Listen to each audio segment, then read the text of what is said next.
Hey everyone, for this video I will show you how to get an API key from Mailchimp. First, log into your Mailchimp account. Once in, on the upper right corner, click on your profile icon. Then choose Account and Billing. Now, click on Extras and choose API Keys.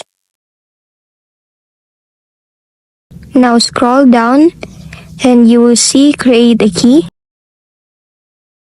You can now create your key. Type in a name that you want. After that, click on Generate Key. Now you have your API key. Just copy it to your clipboard and you're done. If this video helped you, don't forget to like, subscribe, and hit the bell icon for more.